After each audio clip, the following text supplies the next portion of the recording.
Je suis né au domicile de mes parents, à Rudisheim, où j'ai grandi. Je suis allé au lycée de Mulhouse, rue Huguenin. Et après mon bac philo, que j'ai passé à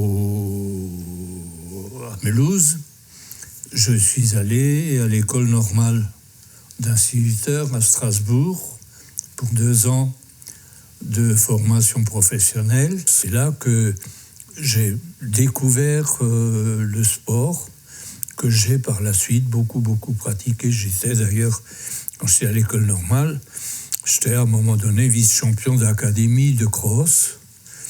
À 20 ans, j'ai été nommé à l'école élémentaire de Modenheim, qui s'appelle aujourd'hui l'école Victor Hugo.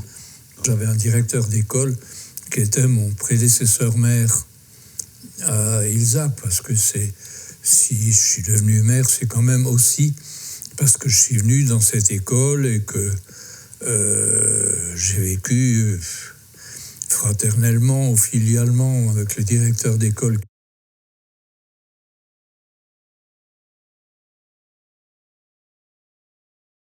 J'ai, par rapport à beaucoup d'autres maires, eu un énorme privilège double. Bon, le premier, c'est d'enseigner au collège de la ville. J'ai eu au collège de la ville, quand on enseigne l'histoire géo, on a 3 heures par classe. Chaque année, on a 6 ou 7 classes. Donc, chaque année, on a 200 ou 250 élèves. Donc, j'ai eu des milliers d'élèves que je connaissais, je dirais, pas intimement, mais enfin, je veux dire, 1 année ou 2 années de scolarité. Je veux dire, ça crée quand même des liens. Ensuite, ces élèves avaient des parents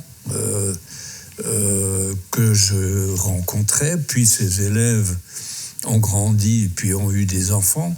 Bon, j'ai célébré dans la commune plus de 2000 mariages. Je tenais beaucoup à être présent dans la vie associative. Même avant que je sois conseiller municipal, j'écrivais le bulletin municipal. Donc tous les 6 ans, quand il y a élection municipale et dans les communes où il y a un scrutin de liste, le maire ou celui qui mène la liste doit trouver 4 ou 5 ou 6 personnes pour qu'il y ait un certain renouvellement.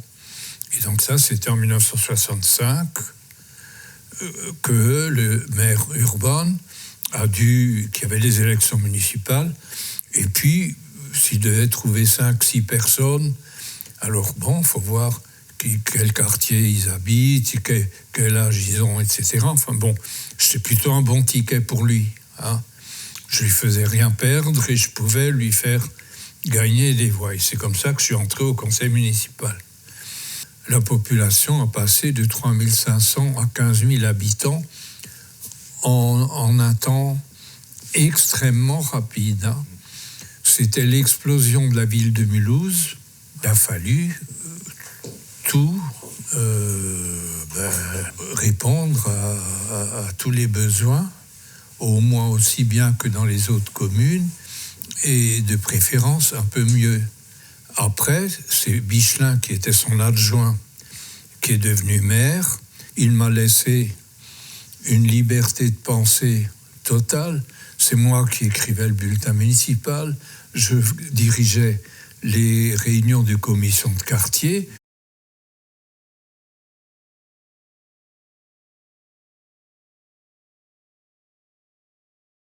Et quand il a arrêté en 83, ça a été évident pour tout le monde. Je veux dire, il n'y a pas eu de combat des chefs, etc., pour savoir qui lui succéderait.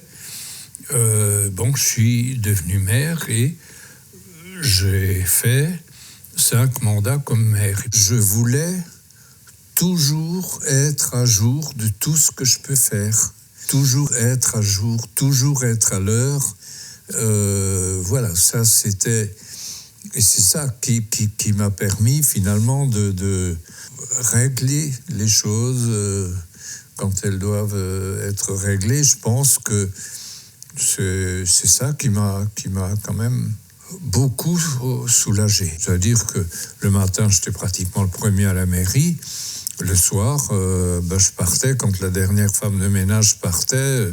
C'est souvent à 10h le soir, mais je partais quand je savais que ce qui était en suspens était fait.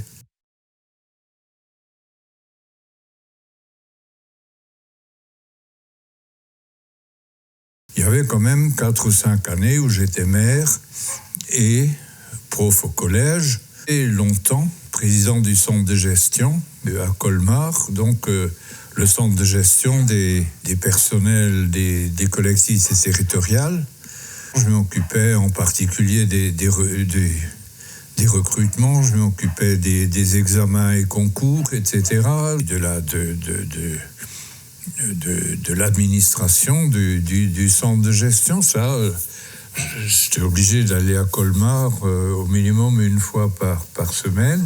Et puis, j'ai été pendant 25 ans président du CIOM de l'agglomération, avec comme 270 000 habitants. Il y avait 27 communes avec des problèmes énormes, tout ce qui concerne les ordures ménagères, le tri sélectif, l'usine d'incinération.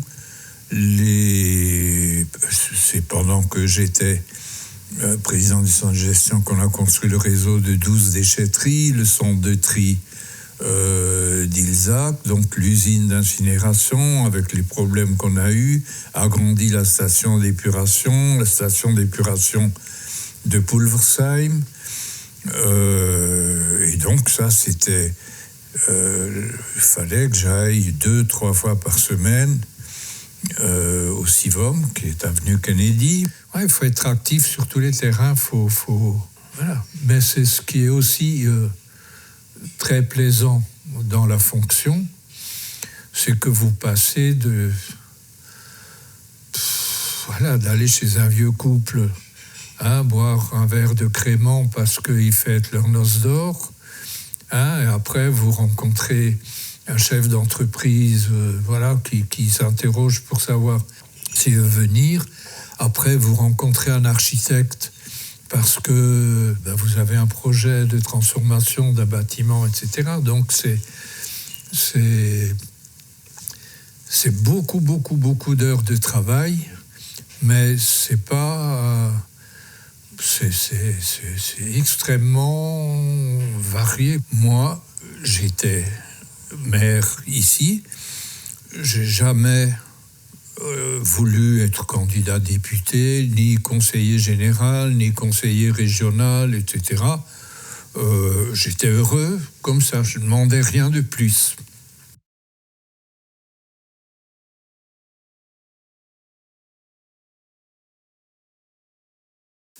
Mais à un moment donné,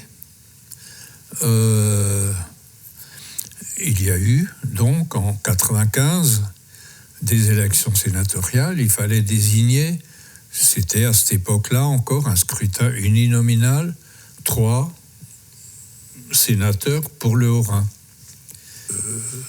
C'est un train qui passe une fois tous les 9 ans. Et Hubert Haenel, qui était déjà sénateur et qui se représentait, et qui pouvait très bien se représenter seul, parce que c'était un vote, à l'époque, un vote individuel. Aujourd'hui, il y a 4 sénateurs dans le Haut-Rhin et c'est un scrutin de liste. Mais donc là, c'était un vote individuel, il aurait pu se présenter seul. Et alors il a dit, écoute, moi je trouve qu'on pourrait se présenter à 3, enfin chacun aura les voix qu'il aura, puisque le vote est individuel, mais on fait campagne ensemble. Moi, Hubert Haenel, je suis RPR.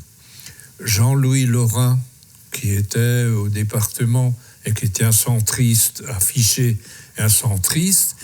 Et toi, tu es majorité, tu n'es ni l'un ni l'autre, mais enfin tu es quand même dans la majorité présidentielle.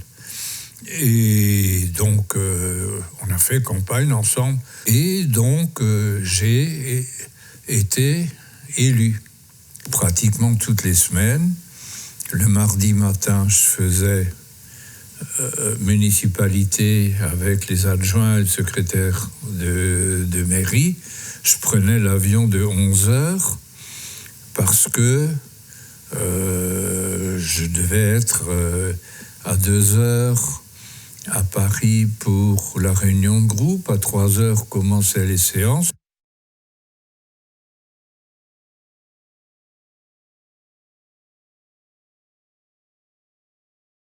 Donc, une des obsessions, c'est que les habitants des secteurs de la commune qui sont éloignés de l'ensemble de la commune se sentent appartenir à une même communauté.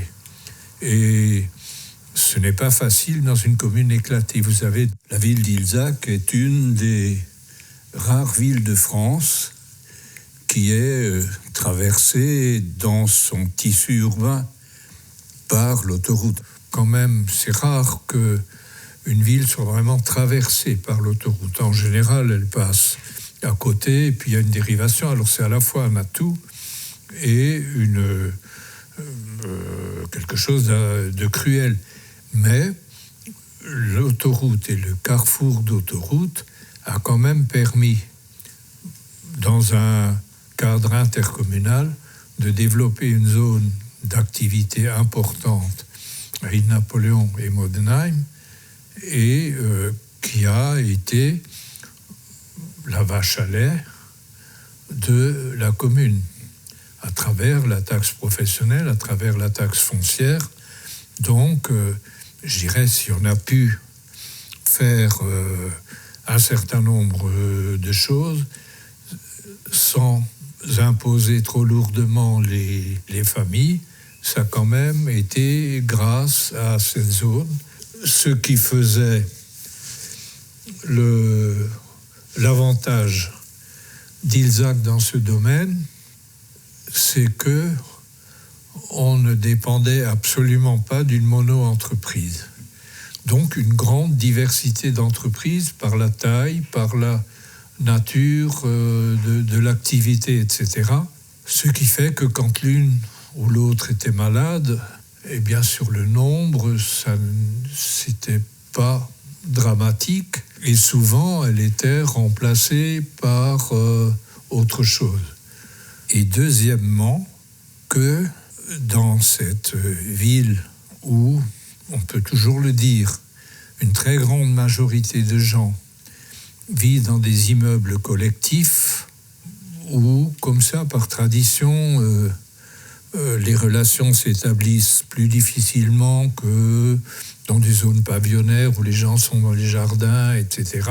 Eh bien, qu'ils aient des occasions, des lieux qui soient des lieux qu'ils partagent avec d'autres. Donc l'espace 110 est un outil absolument exceptionnel. Premièrement, il faut essayer de répondre au maximum de besoins, y compris quand ce n'est pas de la véritable compétence de la commune, pas une compétence obligatoire. J'ai créé Réagir, qui est une ANPE locale, mais de proximité, qui reçoit plus que 2000 personnes par an, qui réussit avec un taux extrêmement intéressant, mais par la proximité avec les entreprises. Donc vous allez dire, vous n'avez pas à vous occuper à placer les gens, mais enfin moi ça a commencé parce que j'étais prof au collège, que j'étais maire, et qu'après, à un moment donné, les gens se disent, tiens, je connais le maire, il venait, il a dit, écoutez, est-ce que vous pouvez m'aider à trouver du boulot? Alors bon, on a d'abord fait une espèce de bourse de l'emploi, et après on a professionnalisé. On a à peu près plus que 1000 personnes qui travaillent dans des entreprises d'insertion.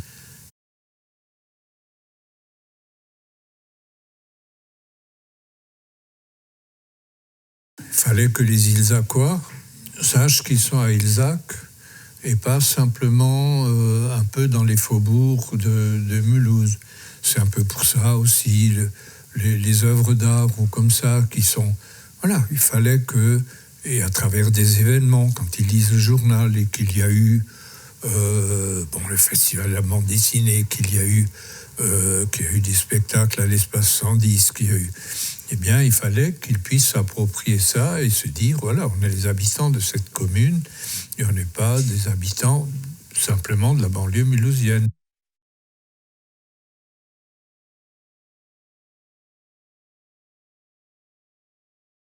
Il a été heureux pour la commune, je pense, que les successions de Urban à Bichelin, de Bichelin à moi et de moi à Jean-Luc Schiltknecht se soient passées par succession. C'est l'unité ou l'entente ou la bonne entente est quelque chose de précieux.